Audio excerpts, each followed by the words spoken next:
Hello, gentlemen. Greetings from Toronto. How are you? Right. Hello, Toronto. Hey. Good to see you.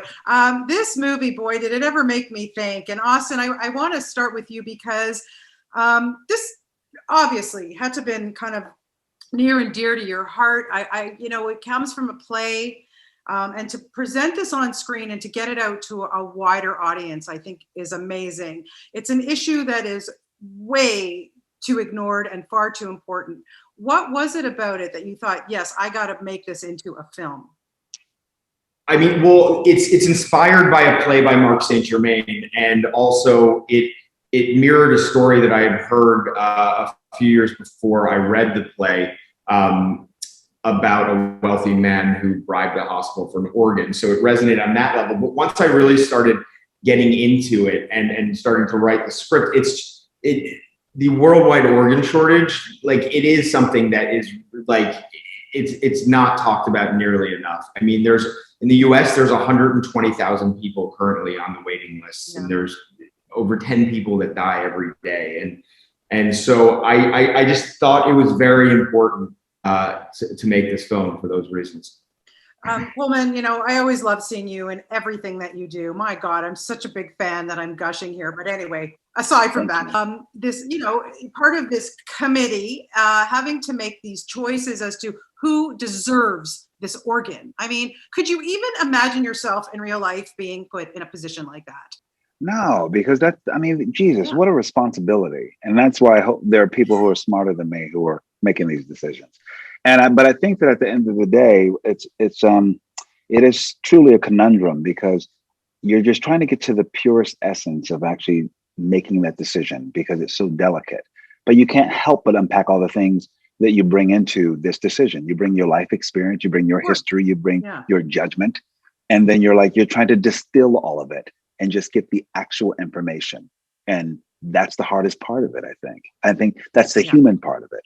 So I think and anyone in any position that does this on a daily basis, it's not easy. So it's just I think what's beautiful is we're just really shedding on a light on these decisions that are made every single day, and how the struggle is, and the struggle for, more organs as well, that we have such a deficit, and you have such need and such want, and everyone is just trying to go about it and do the right thing. Yeah, I'm a man of the cloth, yet he's a very flawed individual as well. I remember he's a disbarred attorney. Everyone who sits around that table is flawed in some way. I think that's a great examination of who we are, is that we're all very flawed human beings, and all trying to get over that and trying to do the best we can with what we have. So I think it's we're looking at ourselves and our culture. Absolutely. As well, Austin, you hit the jackpot with this cast. There's no question about it. My God, the gravitas around that table alone is phenomenal. I want to know what it was like directing those scenes, with Colman and Janine and Kelsey and Julia, and oh my God, I would have brought you guys your coffee. You kind of have to pinch yourself at first, and you're like, it does really make your job easy. And I mean, a lot of I think for me, just it was actually making seeing Colman play Father Dunbar, and Kelsey as Boxer, and Janine as this world-weary bureaucrat. I thought just putting them in roles that you haven't necessarily seen them play before, I think that's half the battle. So it's exciting, and it gives them room to really to show their chops. And these are some of the most talented actors in the world. And so, I mean, they taught me a lot, and I loved collaborating with everybody. Yeah, no, I'm sure. Like I say, it's just brilliant to watch it. Colman, I'll end with you, because I have to ask you what it is about a role that makes you take one. Whether you're fighting zombies, whether you're in something like Ma Rainey's, whether you're in something like this, whether you're on the stage. Holy mackerel, are you ever brilliant in everything that you take on? So what is your criteria? First of all, thank you for that. And I think it's because I think maybe I have there's a high level of what I'm trying to achieve when it comes to the projects, the artists that I want to get behind. You meet Austin and you see his passion as a writer and as a director. You want to be a part of his vision. So you lean into that. You want a role that will change you, not something that you can actually easily figure out. I don't actually choose the roles that it's something that I know how to do that. I'm actually not drawn to it.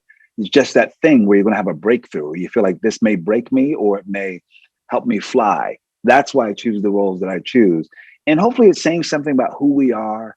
It doesn't have to be the most, loving human being. He can be evil or weird or complicated. As long as he's insanely human and complex and a little difficult to wrap your mind around. Like this character, I didn't know how to figure him out at first. I was like, it's whose side is he on? Yeah. So that was a challenge to me. So there was a seduction with that. So I think usually it starts with the writer and and the director and the group of people, and then you tell me you got Kelsey and Julia and Dan and Janine. I'm in.